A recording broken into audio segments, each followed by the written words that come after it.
Becoming animal, becoming intense, becoming imperceptible.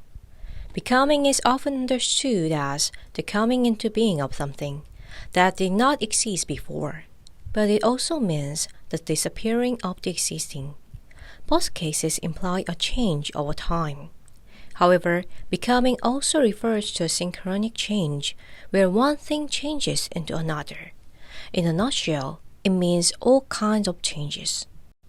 Before Deleuze, the word becoming was used independently.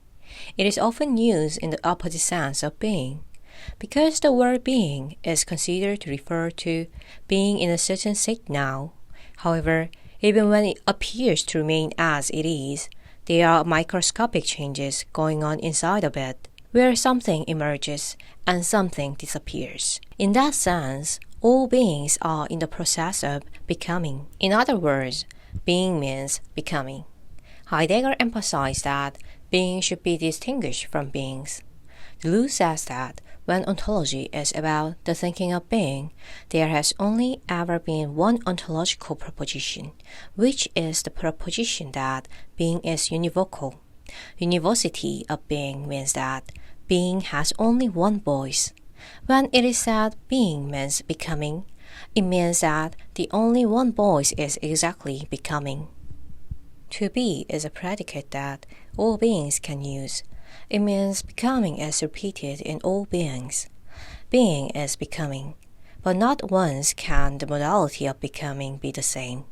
There is a single and same ocean for all the drops.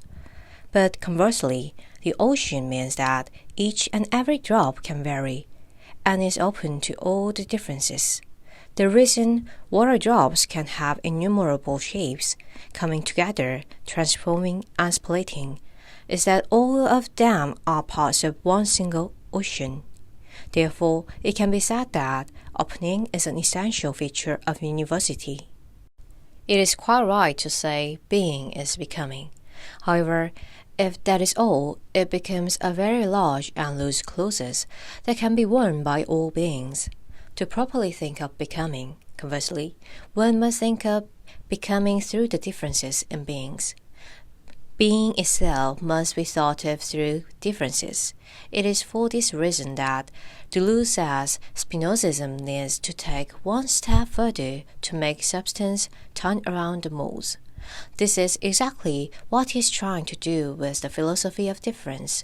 The ontology of difference is problematic to think of being itself as difference, but not of the difference between being and beings. Differences that make beings be, differences that create and change beings. That is exactly the concept of difference that makes Deleuze's ontology different from Heidegger's. Thinking of becoming at the level of beings or mode is perhaps more difficult than thinking of being itself as becoming. That is because, unlike being, beings are grasped as clear objects with distinct boundaries. Because of its clarity and distinctness, becoming is invisible. It is a being as a determined object that we sense, think of, and speak of. We see a being in its determination and speak of it through its determination. You are a woman. That is a dog. At this moment, the change that is continuously going through that being is hidden and erased by the determination. The familiar visible forms like woman and dog, or the language that designates them, no matter how small, are moral formations, in that they make most people see and act in a similar way. This allows us to see things easily and quickly.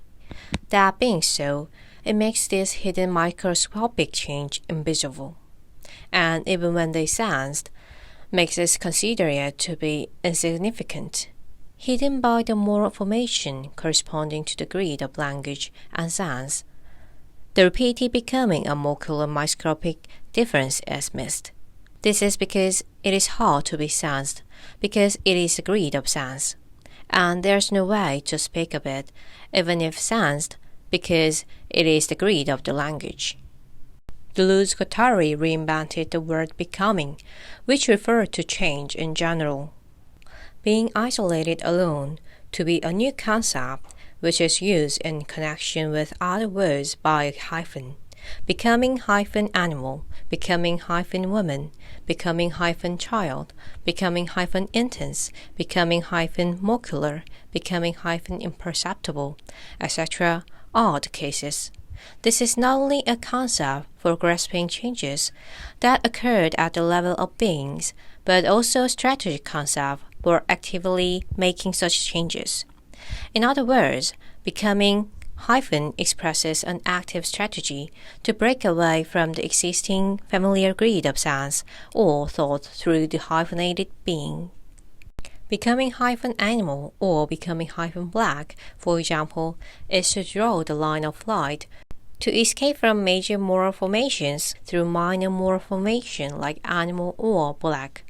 No flaw, no becoming-molecular escapes from a moral formation without moral components accompanying it, forming passages or perceptible landmarks for the imperceptible processes. Thereby, we get to enter the field of active becoming. Becoming-animal, for example, is for a human to break away from his/her present state, that is, the normal state of human, through something thought to be animal. Let's think about horse riding. There are two ways of horse riding. One is to match the speed of the horse to the speed of human horse rider can handle. It is a humanization of the movement of horse by training the horse. Horse riding requires changes on both sides, but indeed, in this case, neither the human nor the horse essentially crosses a certain threshold of change. As the speed of the horse is being matched to the human remains within the existing threshold. Even for the horse, because the speed is already inside the existing threshold as before, there is no change here. Even though it is called humanization, it's not becoming something different because it doesn't cross the threshold. The other is to match the human to the speed and movement of the horse. It can be called becoming-horse because the human becomes part of the horse by matching to the horse. It is breaking away from the speed of human through that of the horse. To do so, this human must cross the threshold of speed that humans can handle, which means this human has to be a different being from normal humans. It is said that the incredible speed of Mongolian cavalryman comes from this. In Moby Dick, Ahab puts up sails and accelerates the ships in the storm to change Moby Dick, ignoring the navigator's criticism that Ahab is crazy. Possessed by Moby Dick, he crosses a certain threshold of intensity that normal humans can't handle, which can be said to be becoming-whale or becoming-Moby Dick. Becoming- is forming an alliance with what is hyphenated. Mongolians do not use their horses as subordinates or tools, but rather enter alliances with their horses, galloping with them. Ahab and the sailors of Pequod forms an alliance with Moby Dick, running after Moby Dick. This alliance has neither common purpose nor contract or agreement, and is even accompanied by a feeling of hostility. Signing an agreement or taking a picture, standing alongside each other and shaking hands, is not a sign of a good alliance, as politicians often do.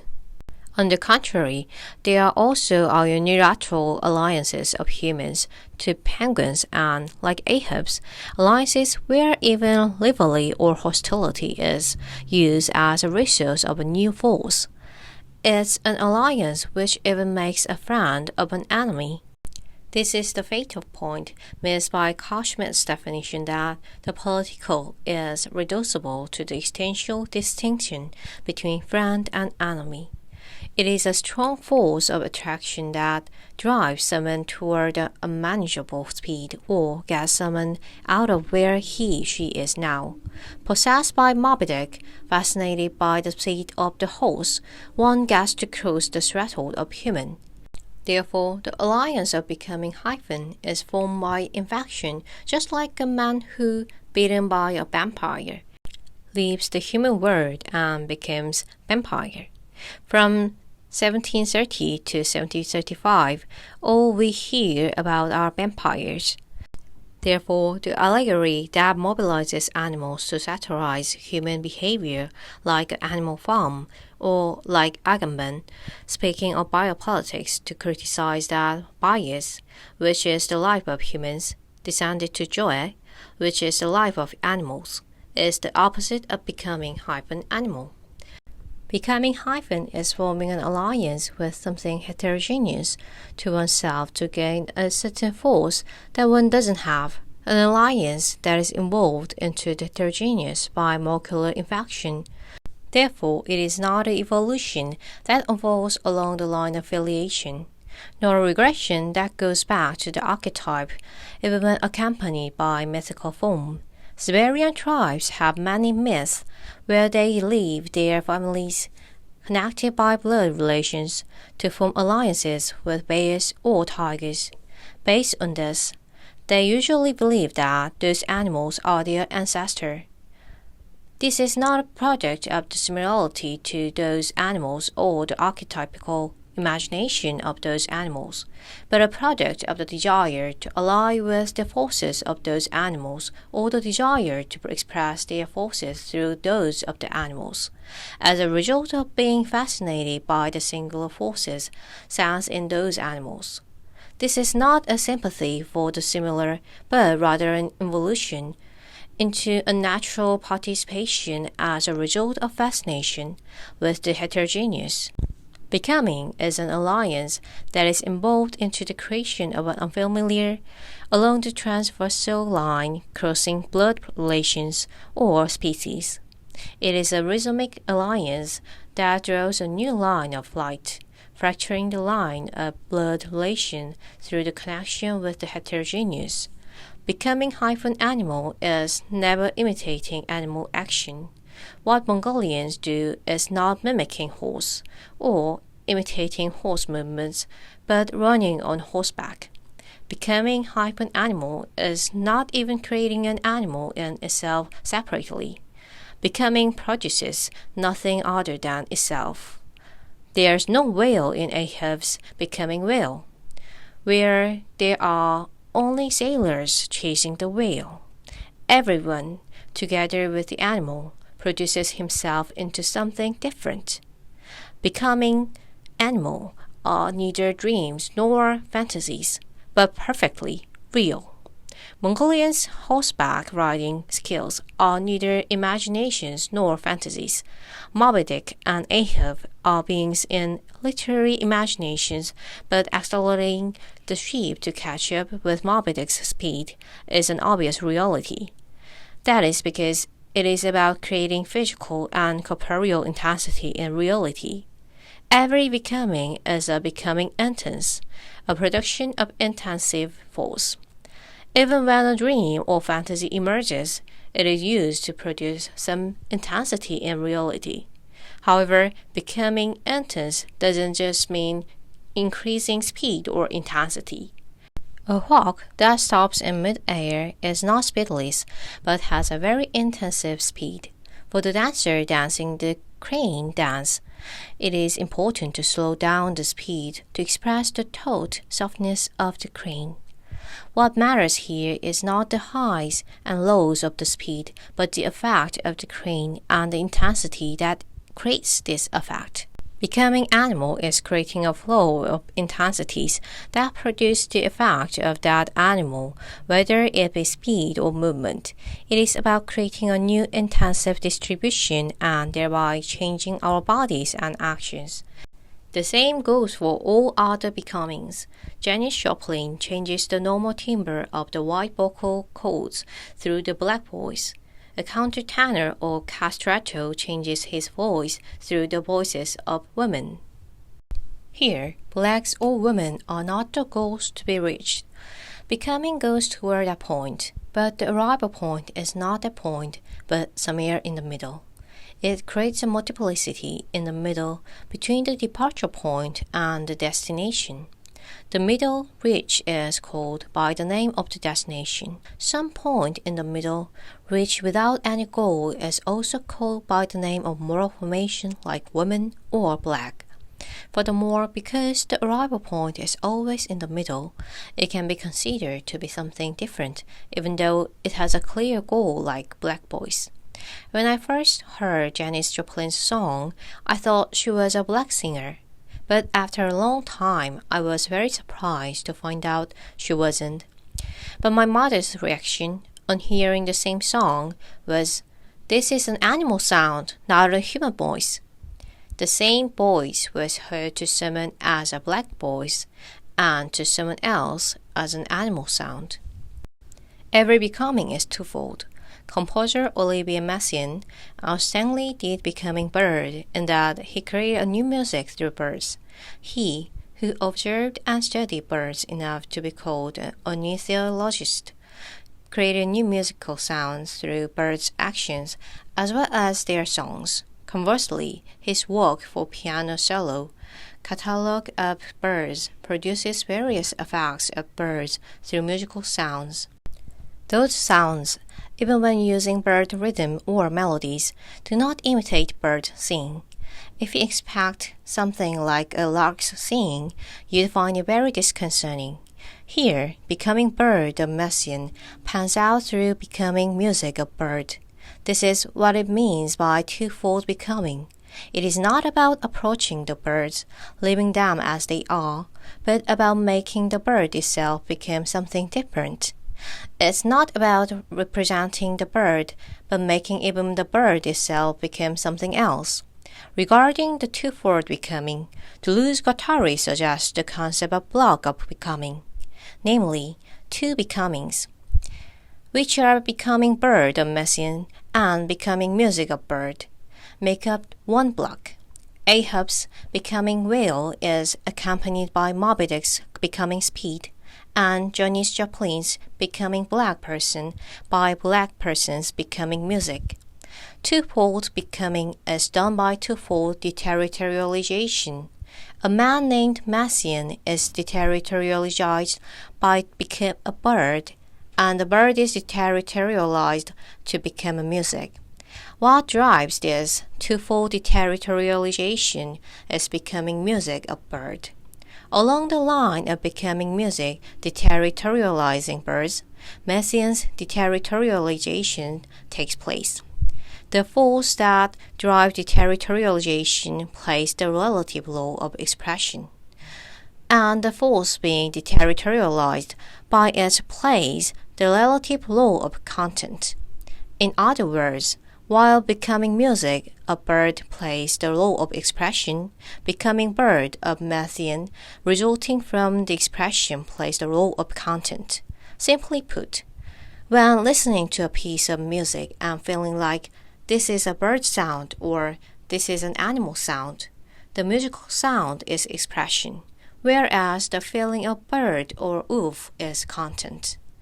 Messiaen does a Becoming Bird, expressing birds' effect through music.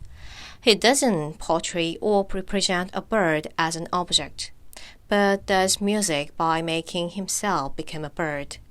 Writing about the world of monkey caged in a zoo, Kafka does a becoming animal. Kafka doesn't write about the monkey either, but writes by becoming a monkey. It's about becoming a bird to draw a creative line of flight, breaking away from the familiar music, and about becoming a monkey to draw a line of flight, escaping from the human world. In writing novel like that, Kafka imits the mockery of monkey, and in so writing a music, Messiaen creates the wave of bird. It is about creating a new flow of becoming, getting out of the greed of humans. In this sense, all becomings are becoming's molecule and becoming's wave. Mongolian singer Namjilin Norobanjot, when singing, imits the waves of the vast spread of steppes. We see the steppes rendered sonorous in its becoming steppes. However, if one asks why it's a steppe, there is no way to explain it. That is because it is beyond our normal perception. It is a perception that is only perceived by an identifiable, and that only leaves a confusing effect of feeling like a step. It is an imperceptible perception. The same, indeed, goes for all the other becomings. Therefore, all becomings are, strictly speaking, becoming imperceptible outside the grid of perception, which are transcendental experiences. At its limit, there is an intensive law of the particles escaping from all the moral formations mercurially. What is there is plane of consistency. All becomings are written on this plane of consistency, which is the ultimate door providing a way out of them. Everything becomes imperceptible. Everything is becoming imperceptible on the plane of consistency, which is nevertheless precisely where the imperceptible is seen and heard.